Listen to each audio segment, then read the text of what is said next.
Hey guys, welcome to this video. In this video, I'm sitting down with Chloe, who is one of our artists for the King and Crowns project. We go through setting up an OpenSea store on the Polygon network, a collection, on the Polygon network. We also sort of look at how you could do the Ethereum. We go through a few little questions as well. But if you do have any further questions, make sure you jump in the Discord and ask us. More than happy to help. And I hope you enjoy and learn something from this video. All right, Well, cool. So everyone, if you're watching, this is Chloe, one of our artists for the project. Do you have like an artist name yet or anything? Or it's just Chloe, because it's just like chloe.art on Instagram, isn't it? yeah, I haven't really figured out a name yet. I'm really stuck on a lot of things. So It can just be your name. But anyway, everyone, if you're watching, this is Chloe. We're just going to go through and set up, or at least go through setting up a store on OpenSea. So if anyone wants to learn how to do that, yeah, we're going to go through that now. So do you have a MetaMask wallet yet or not? yeah, I actually did one yesterday. Yep. But I haven't really done anything with it. I just signed up for one. Yeah. Is that on your phone or your computer browser? It's my computer. Yeah, cool. That's perfect. That's what we use.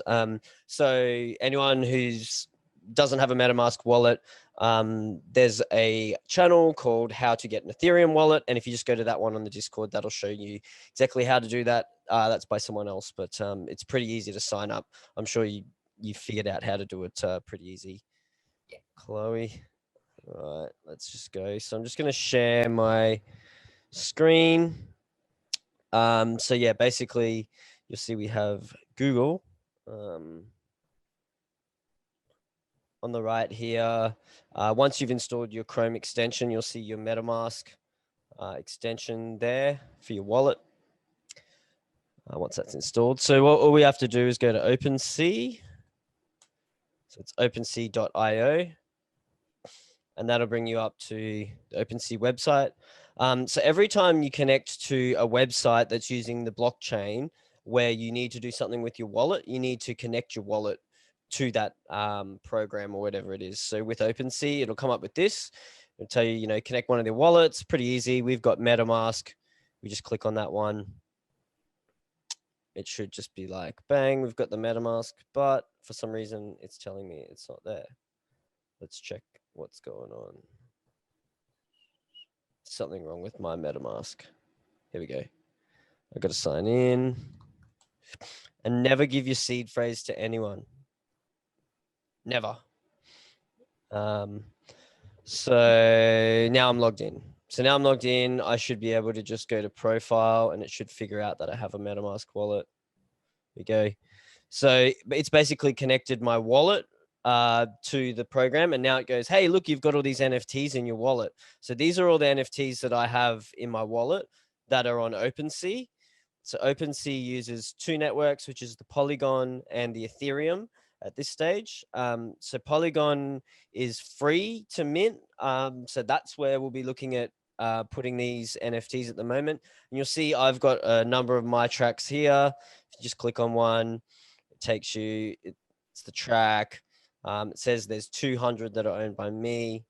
A little bit about the description of the NFT, the track art, and then, yeah, it tells you a bit of information about other stuff, the collection.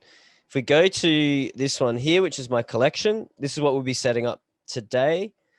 It's something like this, just a page which will have, all your NFTs that you are selling that you can list here.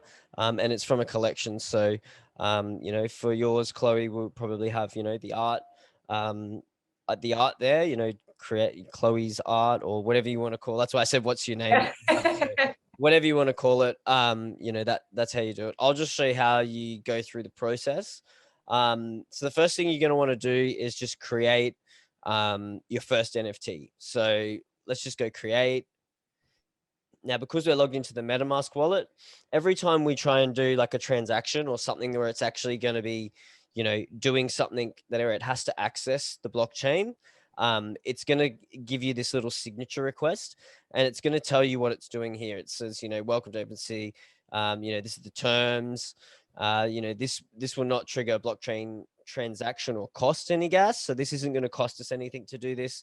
And this is just giving them authorization to use our wallet to make changes to OpenSea. So we click sign and it just takes us there. So that means that now we've given them permission to create something from our wallet. Super easy as most things. Click on this. We want to put the artwork up. So I'll just pretend to do one for one of my old tracks. I think it's in my NFT project data. So let's just do it for DMT. So I would put the image up, get open, easy, puts the image here.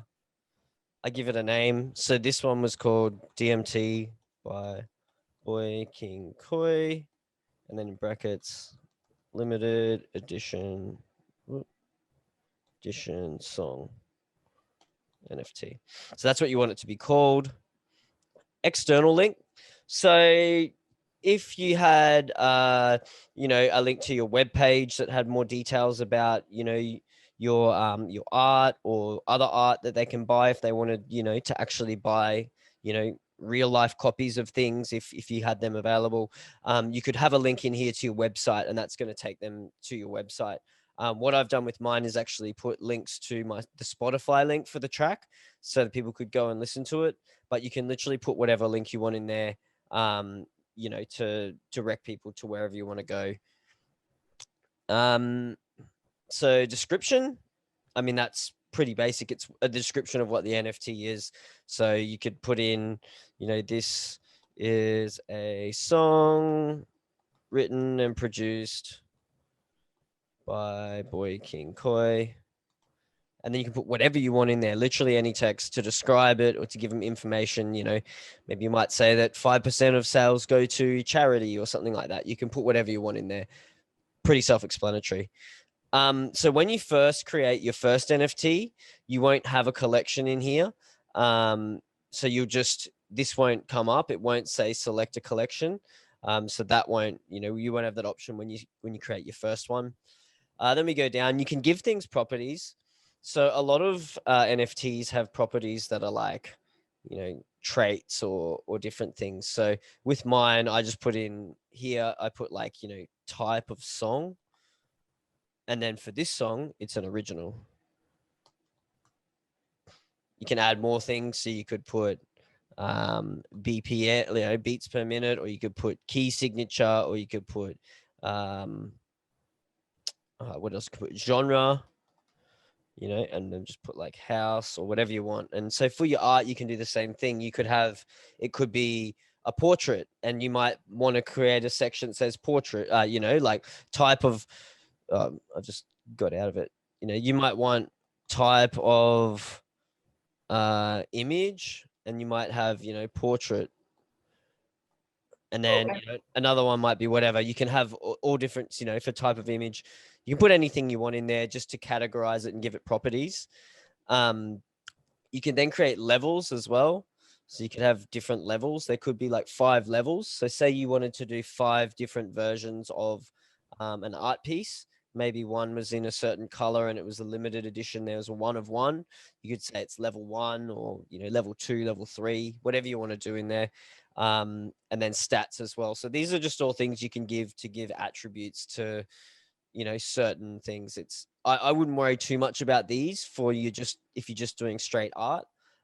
That's more for when you've got like collections of things where you're selling different rarities and things with generated art usually. Unlockable content. So what you do with this is you just click yes that you want unlockable content.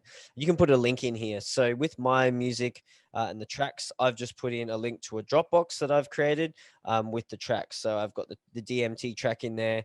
I've got it in WAV and MP3. I've got the album art, and I've got a little text file just thanking anyone who's purchased this, the track, saying thanks for purchasing, with some links to my socials and things. So if you're doing like straight digital art, I would recommend you do have some kind of a Dropbox with a high quality image in there, because the images on here aren't going to be quite as high quality, and you might want, a higher quality image in there. You may also want, other things of it, maybe you've got it in different dimensions.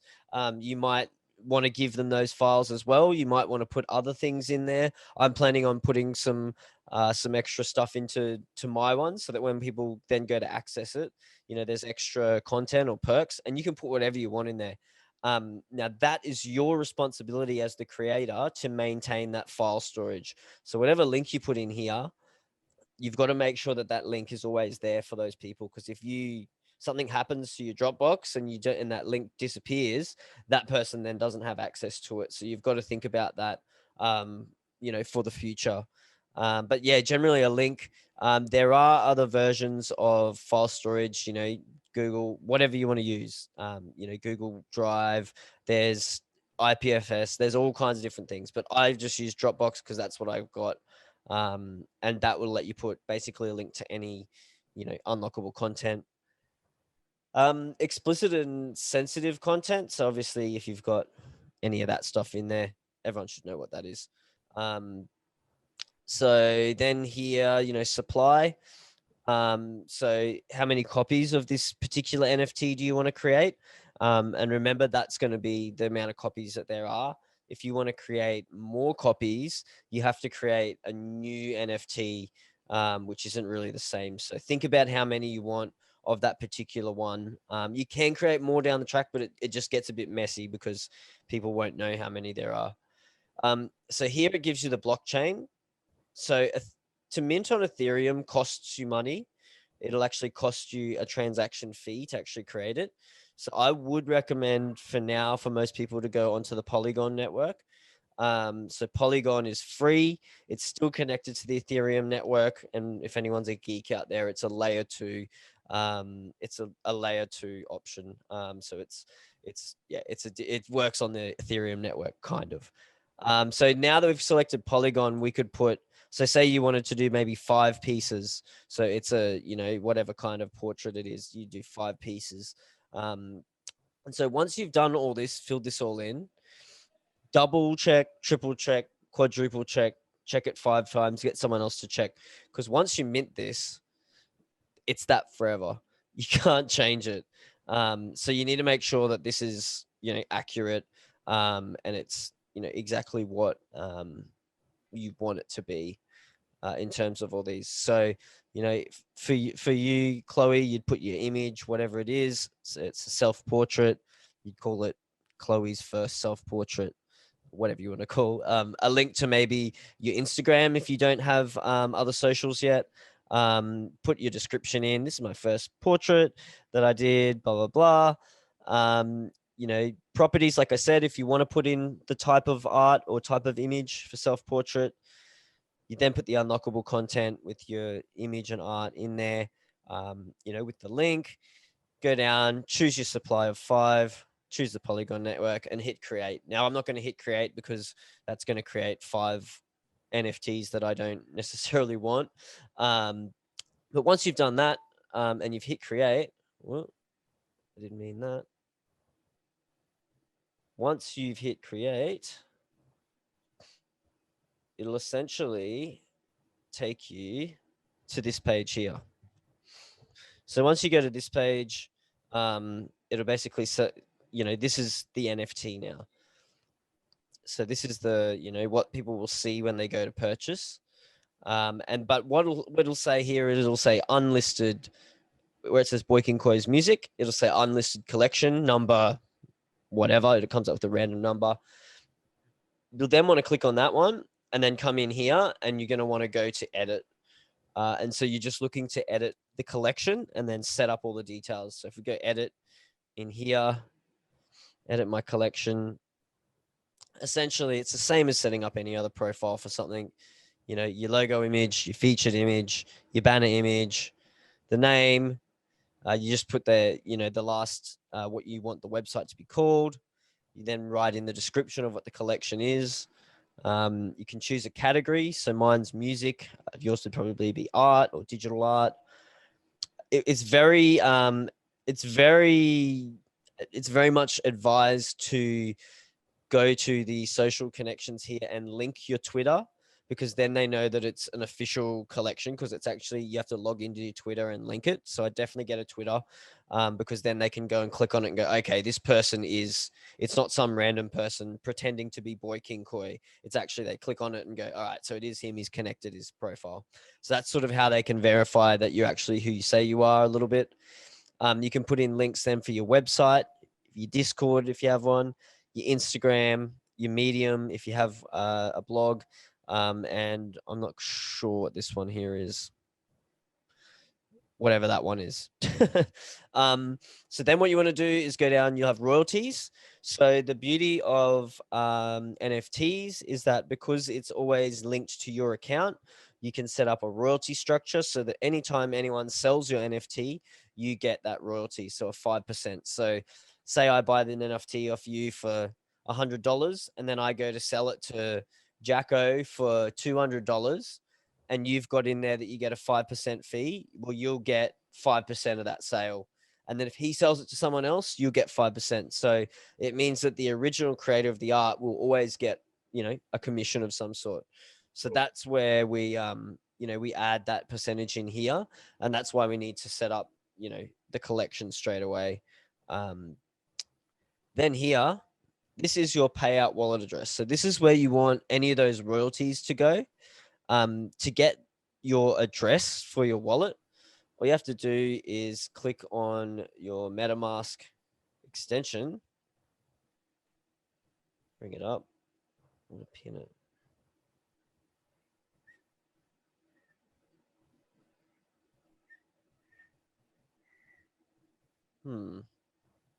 It should just come up. I've got it saved on my phone. It's easier on your phone to do. I'm not as proficient with. Here we go. So it comes up here, brings up your, your wallet. All you got to do is where you've got your account, you just click it and it says copy to clipboard, and that's going to copy your wallet address. So that's your specific address that identifies that's your wallet. And so then you just want to paste that in here. Should be the same wallet already. So let's just make sure. Yeah, cool. It stayed the same. So that makes sense. With your collection, it doesn't matter what you put on here, what your main added by default is. So this is Ethereum on here, but I just make them on the Polygon one because it doesn't cost anything to make them. Leave these here. This is just what you accept for payment, which these two are already in there in the system. You can change how the images look, all pretty self-explanatory. And then you can add collaborators in here. So if you had, if you're, have done a piece of artwork with me and it's in my collection, I could add you here with your actual wallet address as a collaborator.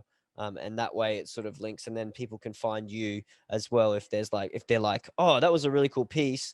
Chloe did the artwork for it. They can see there that you're involved and link it to you. And then you just hit submit changes. Then you'll have your store basically will be set up. And then you'll have this here. So then all you have to do is when you want to create new NFTs or new ones, you just go through that same process we did. But now that you have that collection, you can actually select, the collection in there. So this will come up with, the collection. So that when you create your NFTs, then you put them into that collection. So that's how we get that set up. The final step, I just didn't tell you how to sell, the NFTs. So you just click onto your NFT like we're in before. Super easy. You just hit sell. Easy. Yeah. So you go in here. How many do you want to sell? So at the moment, I've got 50 of these available for sale because I didn't want to sell all of them. You just put in your amount here. So that's per one. So at the moment, I've got them as 0.02. So they're like $61.18 at the moment. And then you can put on how long they're on sale for. So you can make it a month, you can make it 6 months, you can make it, I think it's up to 6 months you can make it. So that's what it is. And then you just hit complete listing, and it'll basically put it up and have it there to sell. Is there anything that you had a question about? Because I sort of just went straight through all of it. Is there anything you want me to go over again or look at? No, it was mostly straightforward. It's just random other side questions. Like, once you make an NFT to sell, can you delete it after you've made the listing? Let's say you made a mistake, so you could just delete it, or is that not a thing? So let's try and delete some and see what happens. Maybe for the Polygon network for this, because the way I think a lot of this works is it's not minted until someone actually buys it from you. Yeah. So I think it's kind of like, let's see if we can edit it. I can edit these. So until someone purchases it, I can edit this. Okay. Yeah. So this section here, freeze metadata. Once locked, your content cannot be edited or removed. It's permanently stored in decentralized file storage. So there you go. So once we lock this, if I was to go lock, hit that there, and then hit freeze, that would then mean nothing can be changed. Okay. So Yeah. eventually you're going to want to do that probably. And yeah, basically that's what you need to do eventually is to freeze that. So I haven't froze these yet, but that's what you would do. Now, if you wanted to delete them, that's a good question. Oh, I think it said delete. Yeah. There's delete item there. Yep. And so it's probably going to ask you how many you want to delete because I've created 200. Yeah. But that's essentially, how it is there. With some of the other ones, like if you did it on Ethereum, you wouldn't be able to delete it. You would have to, or you can delete NFTs. It's called burning NFTs. But you have to send that to a specific wallet and then go through the process of burning it. That is for another video because I still don't know the whole process of how to do that properly. So we can go, I'm definitely looking into that because I've got to do some stuff with one of our projects to burn stuff, but that's something to look into. But you definitely can destroy them, but it's once they're sort of frozen and minted, it's a little bit more difficult. It's not as easy as hitting delete, basically. What else is good to know? So the reason that a lot of people will say, well, if it's just a link to where that track is, like how is that like owning it? Because anyone can copy it. And I think the best way to describe to people is it's like a certificate of authenticity, basically. Like imagine like anyone can take a photo of the Mona Lisa and then print it out and put it in a frame. But it doesn't mean that you own the Mona Lisa, right? Because you've just copied it. And people are like, oh yeah, but because it's so easy on a computer just to copy an image or copy a song file, people think that's any different, but it's not really, because if you create that art, it's always going to be linked back to your wallet. So you're always going to be able to see that you're the one who created it. Whereas if someone else goes and was to put up, some of your art and go, oh, I'm selling this, and it's Chloe, whatever, I can see that it's not linked back to your original creator wallet. So if you look down here on this NFT, you can see here it's got all the transactions and things that have happened. So it says it was minted to me. So if you were to click on this, it would take you to my account, which would have an address ID, which we saw before, which would show that, okay, so I minted these. It wasn't some random person pretending to be me. So that's kind of how it is, because with every NFT, you can always look at the history. So you can always see the history down here that it was minted, and then I've put 50 on sale. Even with like my first one where I put them on sale and I think I put them for too much on sale and then I took them down. See here, it even says that I put 100 up for 0.05 ETH. And then I went, nah, I think that's too much actually. And I changed it to 0.02 ETH. But even that is available for people to see.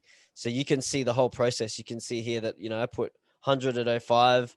I transferred one to Tom. I transferred another one to Project DJ. So I gave some away for free.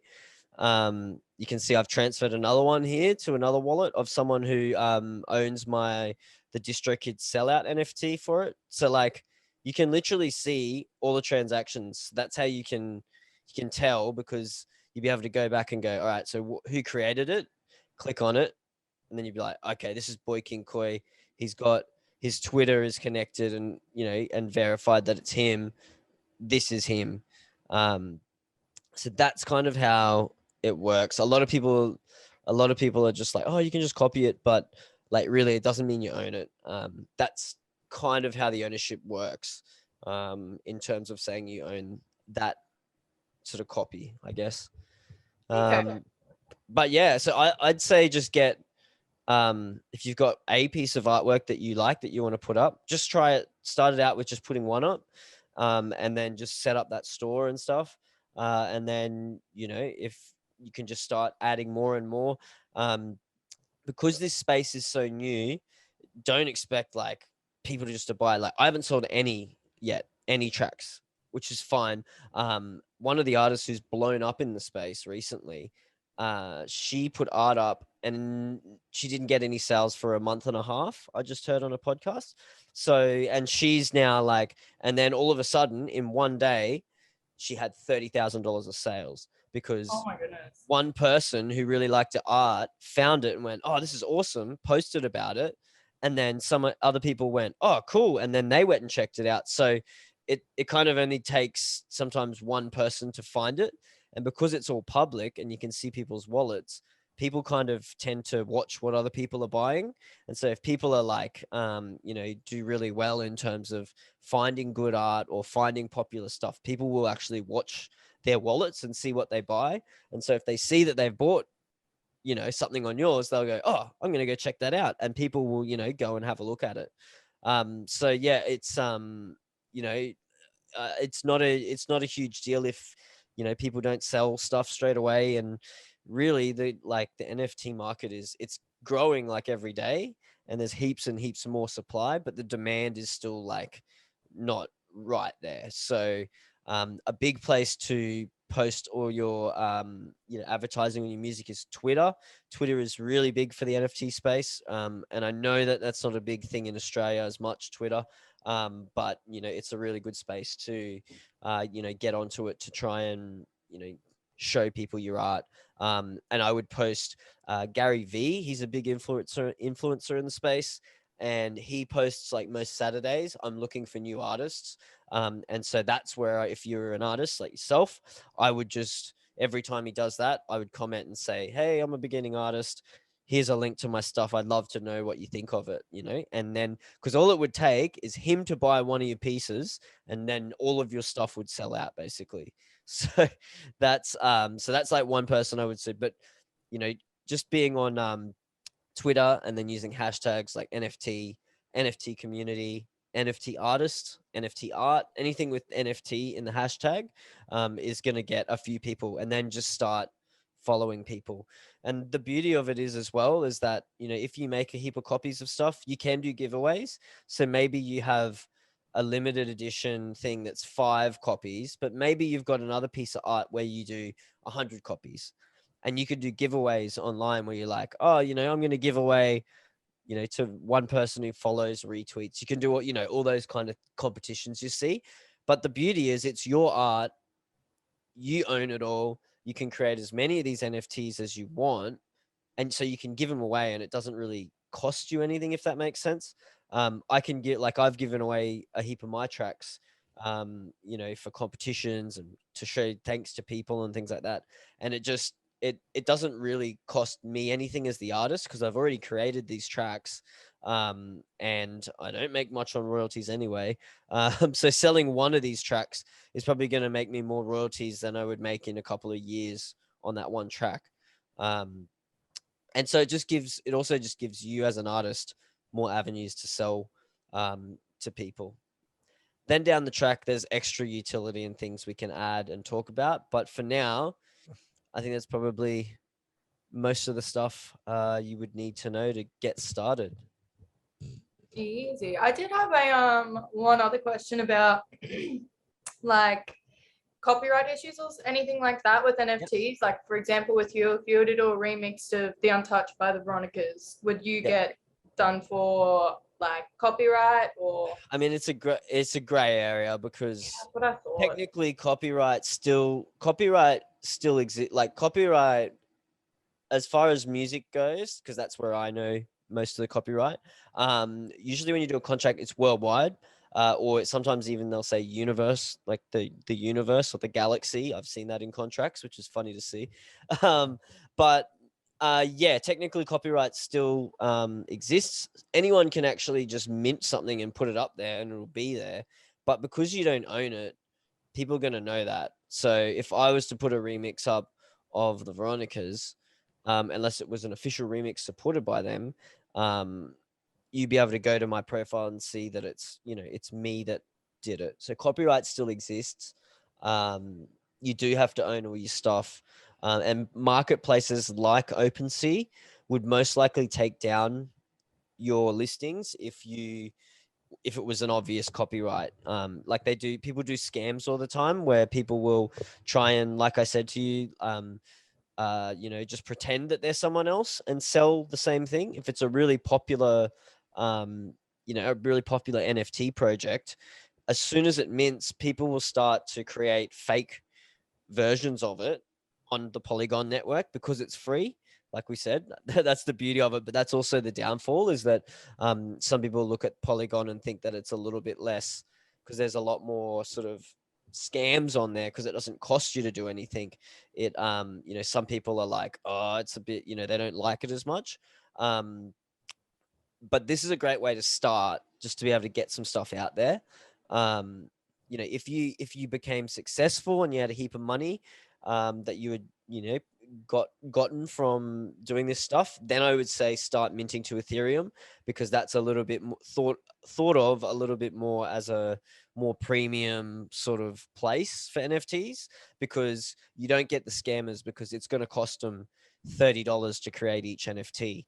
So they're not going to sit there and create 100 of these NFTs to try and scam someone when it's going to cost them $30 each, you know. But if you're a successful artist within the space with a reputation, it's well worth you to spend that $30 to do it, to just be, you know, have that sort of privilege, I guess, or at least have people looking at it as a, you know, legit project. But yeah, copyright exists, but it's still a gray area. You could probably get away with it temporarily, but it's going to catch up with you in the long run, because they're going to be able to see that it's your, you know, who the original creator was. And that's the thing with all the blockchain stuff, is because it's there forever and everyone can see it, it makes it hard to scam people. Well, once people understand the whole how to, you know, check out and not be scammed, it makes it hard to scam people because they can't pretend to be someone, because you can always check. So yeah, it's that's copyright's weird, but copyright's weird normally anyway. Yeah, it is. I was asking in the sense of like, sorry, for example, what did I do? I started like a thing yesterday and it was like Naruto themed because it's Tim's favorite thing right now. Yeah. And like even if you just did like basic kind of drawings, kind of like that were of a TV show, but it was like your original kind of art. Like I don't know whether you're allowed to do those kind of things. I would say definitely look into that, because I'm not quite sure about how like visual art works. I only really know music copyright and that. So I'm not quite sure how that works, because really because it probably comes down to the fact that they own the IP, the intellectual property, and you're sort of you're using the intellectual property, even though you're not using the actual image because you're modifying it to your own. It's based on their intellectual property, so it might be a copyright. I'm not sure. So I would, if there's any artists who watch this, can you drop a link somewhere or let me know, and we'll put a link in the resources for artists, maybe, for any new artists and that. And if you have any good resources, Chloe, or anyone out there, send them through to me. Just DM them to me on the Discord, and I'll chuck them in the you know, the resources for producers, for DJs, for artists, and for NFTs, so people can learn about that stuff. So yeah, this is OpenSea. So OpenSea, you know, is like a marketplace. There's other marketplaces that exist, but at the moment, OpenSea is like the big dog. It doesn't mean that they'll always be the big dog, but at this stage they are. And I think because it's so easy to set that up, you know, that's why they're kind of used a bit, I think. Cool. All right. Awesome. Well, I've recorded this anyway, so I can send it to you, and if you need to rewatch anything. Yep, that would be awesome. I'm gonna go create a page tonight. Awesome. Cool. All right. Well, I hope it helped. Let us know when you create your page, and I'll go have a look, make sure it's working from the outside and everything. And if you got any questions, send them through. Awesome. Thank you so much. Awesome. All right, there we are, guys. I hope you learned something from that video. I hope it was explained succinctly for you, and there wasn't anything too confusing in there. If you do have any questions, like I said at the beginning, make sure you jump in the Discord and ask. More than happy to answer any questions for anyone. And, you know, like I said, if you don't have your MetaMask wallet, go to the How to Get Ethereum wallet. If you want to get a Solana wallet to look at that network, make sure you go down and check out How to Get a Solana network, as well as checking out all the other NFT news and resources for all our creatives in the Discord.